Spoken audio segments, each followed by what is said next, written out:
Hey guys, it's Smifu, and I'm bringing you guys my first Deadlock hero tier list, specifically based on the new patch. I have around 1,000 hours in the game now, and 1,000 games played, plus a lot of other games spectated. So I would say I'm pretty qualified to do a tier list right now. First thing I want to say is that my ranking is based on the belief that damage doesn't scale anywhere near as well as tankiness does and sustain/healing. So small investment, you can get a lot of damage, but tankiness is pretty much infinitely scaling. So heroes that take advantage of tankiness, and especially heroes that have it already in their kit, are naturally better and part of the meta right now. Please like, subscribe, be sure to comment down below. I'm happy to discuss, but in the meantime, enjoy the video. So starting off with Abrams. Abrams straight away for me has to go in the S tier. He takes advantage of the low investment for damage and tankiness scaling extremely well, especially with his 3 being just passive health regen that works like a heal, so healing booster even buffs that. This hero has unstoppable built into his ult, which is incredibly powerful, especially for something like mid-boss. He has CCs, he has incredibly high damage with his shotgun, and he's very, very good in lane. So throughout the game, Abrams just stays very, very strong. Then with Dynamo, I think personally, Dynamo is probably the best hero in the game. His gun damage starts off very strong. He can buff his fire rate as well. And his knock-up is a very, very good CC, his 1. It's a very good CC early game. Works kind of like Bebop's uppercut, where when he hits you with it, you can't move, like you can't press stamina or anything. So if Dynamo knocks you up early game, he's going to beam you in the head for free and get a lot of damage. And then going into team fights late game, his ultimate is just the most obnoxious, overpowered thing possible. His ult can win games alone. He enables everyone else in the game to do anything they want, basically. Dynamo is a very, very important hero. Bebop. Right now, Bebop is incredible. I'm going to put him in S. He will be in low S, so don't freak out. I know recently people have been saying Bebop's bad, but with the recent changes to his ult and people experimenting more with it, this hero is a problem. He can get over 20-25 seconds duration on his ultimate because it scales with spirit power, the duration, but the damage also scales incredibly well with spirit power. So around 25k souls, which is pretty early in the game, especially for Bebop because he will win lane. He is probably the best laner in the game. But around 25k souls, he will have an ultimate that lasts 20 to 25 seconds, does 700 DPS, no joke, and he will lifesteal for 100% of the damage plus whatever other spirit lifesteal he builds as well. So even with just spirit lifesteal, boom, 123% lifesteal now from this ability. And the range on it is insane. You can get a 90-meter range on this ability. Late game in base defense or attacking base, he can go up in the sky and the enemies have to stay in their spawn room. They can't peek out because he'll just kill them. They will just die to his beam. So it's incredibly strong right now. Even if people buy knockdown, because unstoppable can be used during channels now, knockdown's not as much of a problem for Bebop as you think it would be. He's just going to sit there in his laser beam. The first knockdown that gets put on him, he's going to wait until it's almost stunning him, then he's going to pop unstoppable, and now you have to wait another 6 seconds before you can even try to knock him down again. His ult is ridiculously huge value. It comes online very early, and it scales insanely well. He's like the only super powerhouse laner that scales incredibly well to late game. Watch out for this hero because he really is coming up. Grey Talon, for me, I think it's pretty hard to get good value on Grey Talon. Pretty strong laner, but can get bullied in certain matchups. Sometimes doesn't really exist in fights because heroes like Kelvin can just shut him down by flying at him in the sky and shooting him. He's very, very squishy. The best part about Grey Talon is the ult. If you build around the ult and get a lot of cooldown on it, you can fly a bird every like 50 seconds that will kill anyone. It takes under 28% health. Grey Talon, not the greatest, but not the worst. Definitely not the worst. Haze is definitely A+ for me. Probably the strongest carry type hero in the game. Maybe Wraith beats her. We'll talk about it in a second. It's very close though. But Haze is a little bit too weak early on. And if the enemies itemize against her, she can be shut down. Even if the whole enemy team buys metal skin, your ult is still going to bring huge value. A massive area of the fight that the enemies can't fight in anymore. Because when their metal skin runs out, they'll die. Heroes like Dynamo CCing the whole enemy team, or Wraith with her max ultimate. enable Haze's ultimate to just kill everyone. She's one of the best gankers in the game. She can run around at Mach 10, invisible, catch people and kill them very fast with almost no counterplay. Infernus, I'm going to put in A. Not quite as good as Haze. He's also kind of a weak laner. He doesn't get too much damage early. His damage spikes early with low investment, but it's not as crazy as someone like Wraith's damage with her cards. He doesn't have barely any access to burst damage. He doesn't kill people fast. Infernus scales very well. He becomes tanky. He scales well in that way, but his damage doesn't scale very well at all. So going into late game, Infernus becomes like a huge group debuffer tank that is able to slowly kill people and constantly debuff the enemy team. Then we have Ivy. Ivy, I'm going to have to put in A+. Her ultimate being a gigantic AoE that also gives bullet shield to the teammate that you drop when you do it. Bullet resist as well. And silences anyone it hits is really, really powerful. Ivy's ultimate is one of the strongest abilities in the whole game. She also has incredible healing potential with her tether, duplicating some heals between teammates. And her stone form can be used as one of the best escape abilities or offensive abilities, peels. Her stone form is just very, very versatile, can be used in many situations. She's a great hero, for sure, but you won't see her carrying games on her own, so she can't go S. Kelvin. Kelvin's been hit with the nerf hammer. So where do you guys think he is now? You think he's A? You think he's B? A+? Nope. Kelvin is still S. And I know he's been hit hard with the nerf hammer. This just shows you how strong he was before. Before, Kelvin had a tier of his own. But now Kelvin is in the S tier. And he just really is that strong. I want to put him behind Dynamo. His dome is incredible for catching people. He can isolate 1v1s and kill them very easily. No one's going to kill him in his dome. It can also save teammates' lives. It can be used to dive objectives. You can still use it in the mid-boss arena. Say a Yamato is popping her ult or an Abrams is popping his ult and they're going to have unstoppable for when the rejuve hits the floor. You can freeze the rejuve and wait out their ults. It's still a very, very, very good tool for mid-boss. And the thing about carries in this game is they're all very mouse one orientated, all very shooting orientated.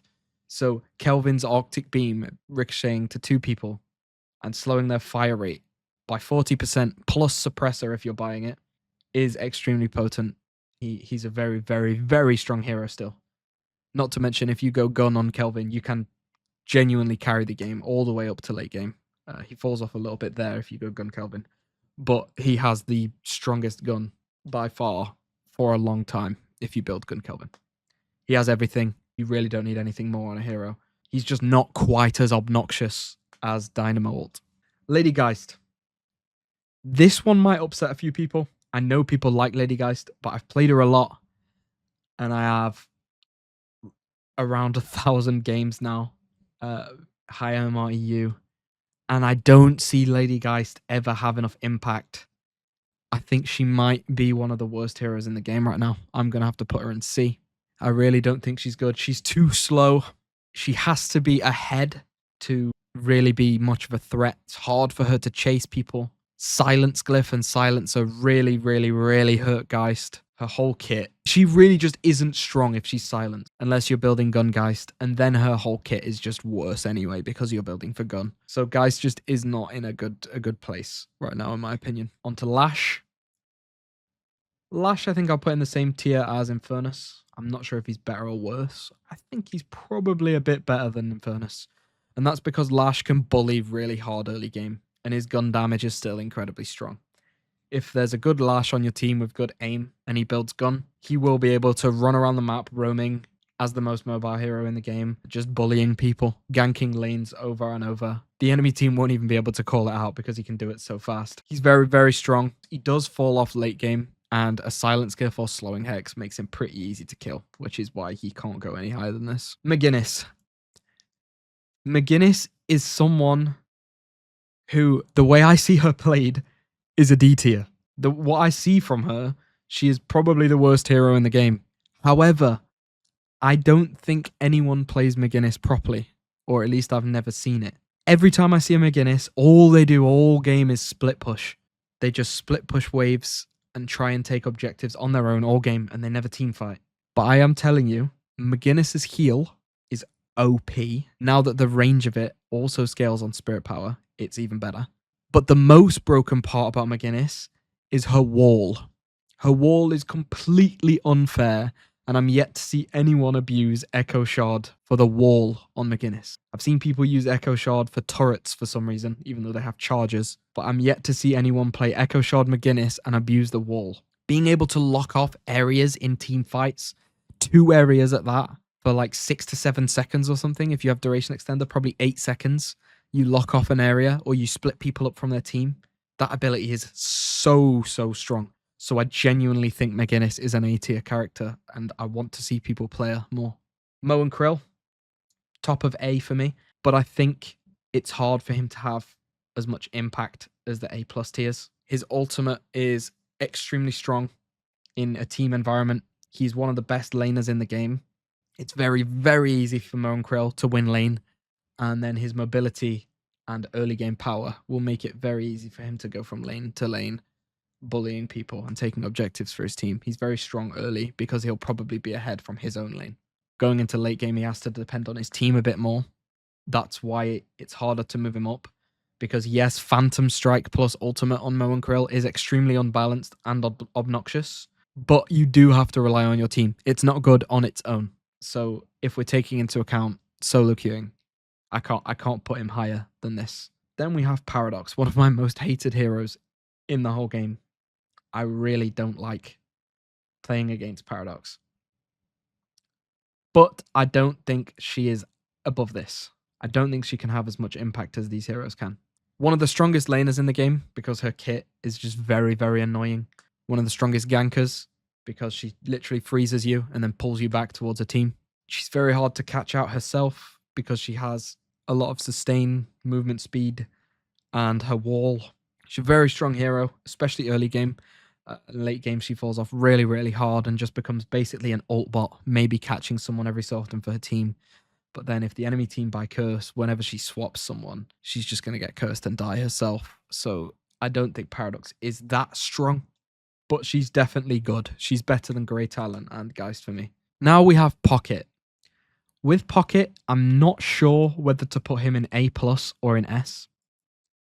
He's an outlier here because he's not a tanky hero. You can make him tanky very late game, but until you get 30 to 40k souls on Pocket, he does not become tanky. His ultimate is just an incredibly strong tool for team fights. Doesn't matter how many of these tanks are on one team, if they get Pocket ulted, they are in trouble. 60% healing reduction, a crazy amount of DPS, and it lasts for like 20 seconds.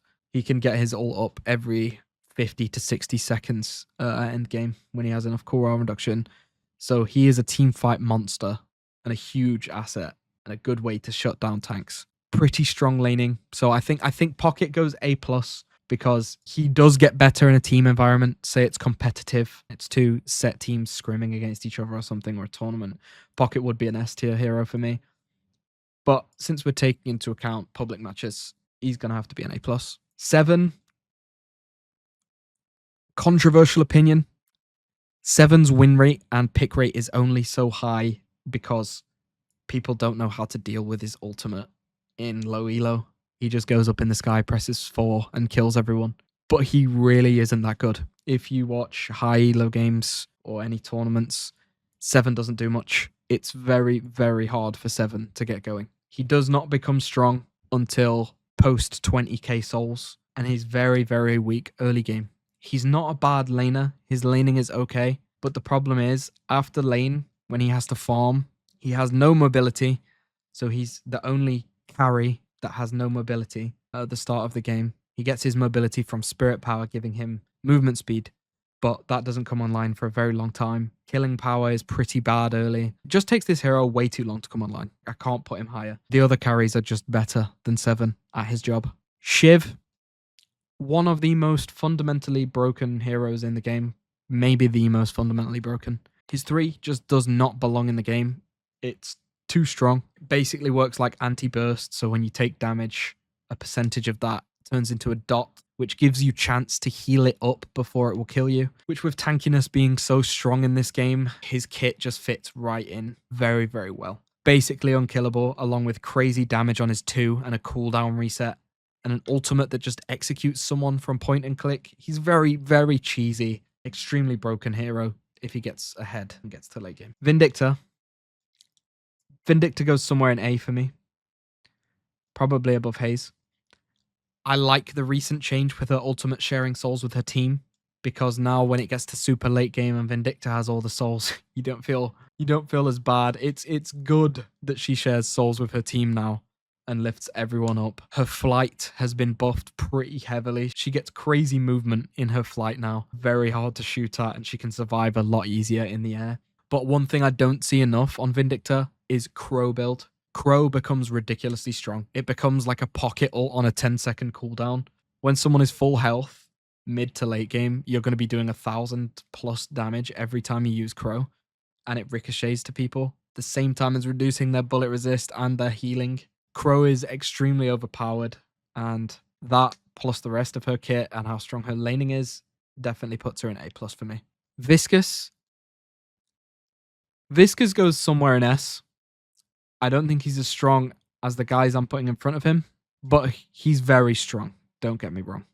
Probably one of the best laners in the game, maybe top 2, maybe top 3. His 3 scaling off of melee damage and applying melee item procs like melee lifesteal and spirit lifesteal is super, super egregious and unbalanced for early game. In lane, you can't kill this guy because of his cube and melee lifesteal proccing from his 3. Late game, he falls off a little bit, but he becomes an extremely strong support hero with consistent CC stuns from his ball and cube just being amazing for saving people. Can constantly be punching people around and just disrupting the enemy team during fights. So this hero is obnoxious and very, very strong. Warden. Warden for me goes at the bottom of A+. Very strong hero yet again. However, he just won't have as much impact as these guys. Lane Warden is horrible to fight against because of his alchemical flask. You can't go near him because it'll put a cage on you. So laning phase, Warden is very oppressive. And after that, he can bully people. If you build movement speed on Warden, you can run people down and get so many kills early game because his gun damage is so high. And his ultimate is extremely cheese early game. If you upgrade it fast, it's a very low cooldown. And every minute or so, you can pop your movement speed buffs, pop your ultimate, and run someone down and kill them.